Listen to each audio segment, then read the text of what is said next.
ड्रामे के next episode में आप लोग देखेंगे कि फ़रत घर से जा चुकी है। इस बात से अनजान फ़रत का कज़न कैंडोल आता है फ़रत से मुलाकात के लिए। जैसे ही काम वाली जाती है, दरवाज़ा खोल कर देखती है तो कैंडोल को सामने देखकर हैरान परेशान हो जाती है और पूछती है कि तुम कौन हो। इस बात पर कैंडोल जवाब देते हुए कहता है कि अपने दिल के दरवाजे बंद करो और घर का दरवाज़ा खोलो और मुझे अंदर आने दो। मैं फ़रत का कज़न कैंडोल हूँ। कैंडोल को देखकर रिजवाना की तो हंसी ही निकल जाती है। कैंडोल जो कि अज़रा को आकर कहता है कि आप बेबी बाजी हैं। अज़रा कहती है कि नहीं, मैं बेबी बाजी नहीं हूँ बल्कि उनकी पहली बहू अज़रा हूँ। बेबी बाजी की वाइब तो आ रही होंगी आखिरकार मुझसे। इस बात पर कैंडोल अज़रा से कहता है कि बिल्कुल ऐसा ही है। आपको देखकर ऐसा लग रहा है कि जैसे बेबी बाजी बिल्कुल मेरे सामने आकर खड़ी हो चुकी हैं। कहता है कैंडोल, मैं फ़रत आपी का कज़न हूँ और उनसे मिलने के लिए आया हूँ। कहाँ पर हैं वो, मुझे कहीं नज़र नहीं आ रही। मैं उनसे मिलकर ही जाऊँगा। जब बात करता है तो फ़रत की बात करते हुए कैंडोल बहुत ज़्यादा परेशान भी हो जाता है, लेकिन अज़रा जो कि कहती है कि तुम यहाँ पर आराम से बैठो।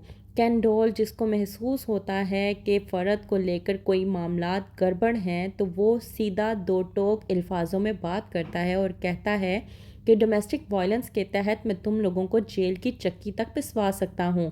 तो बेहतर ये है कि जो मामलात हैं वो मेरे सामने रखो। और हाँ, जब तक मैं फ़रत आपी से मिल नहीं लेता मैं यहाँ से कहीं जाने वाला नहीं हूँ। वहीं पर दूसरी तरफ नसीर जो कि अपने भाई वासिफ को समझाने की कोशिश करता है और कहता है कि मेरे भाई, मेरी बात को गौर से समझो। जब एक औरत ब्याह कर तुम्हारे घर पर आ जाती है ना, तो वो पराई नहीं, आपकी सगी हो जाती है।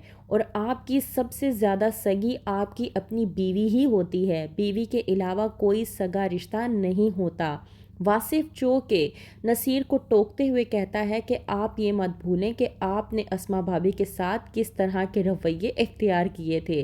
तो ये बात आप मेरे साथ ना ही करें तो आपके लिए बेहतर होगा। वासिफ जो कि नसीर को बातें सुना के वहाँ से जाने की कोशिश करता है। नसीर वासिफ से कहता है कि यही तो वजह है कि मैंने अपनी ज़िंदगी के इतने मामलात ऐसे ही अस्मा के बगैर गुजार दिए, जबकि मुझे अब मालूम हुआ कि मेरी असल खुशी अस्मा के साथ ही थी। और यही बात मैं तुम्हें समझाने की कोशिश कर रहा हूँ कि तुम अपनी ज़िंदगी से फ़रत को जाने मत दो, वरना तुम अपनी ज़िंदगी का सुकून खो दोगे। लेकिन वासिफ इस बात को समझने को तैयार ही नहीं। वहीं पर वलीद जो कि परेशानी के आलम में अज़रा के पास जाता है और जाकर कहता है कि आप तो उस टाइम फ़रत भाभी से कह कर आई थी कि आप तमाम तर मामलात को बड़ी आसानी से निपटा लेंगी, यहाँ तक कि वासिफ भाई से माफ़ी भी मंगवाएंगी। और अब आप देख लें, हालात आपके काबू में नहीं हैं। किस तरह से आप वासिफ भाई से फ़रत भाभी को माफ़ी दिलवाएंगी, किस तरह से फ़रत भाभी को इंसाफ दिलवाएंगी, क्या करेंगी आप। अज़रा वलीद की बातें सुनने के बाद परेशानी के आलम में आ जाती है और कहती है कि परेशान होने की ज़रूरत नहीं है। इस घर की अगर मैं बड़ी हूँ तो ज़ाहिर सी बात है इस घर को जोड़ कर रखना मेरी ज़िम्मेदारी है। वो बात अलग है कि कोई इस बात को मानने को तैयार नहीं।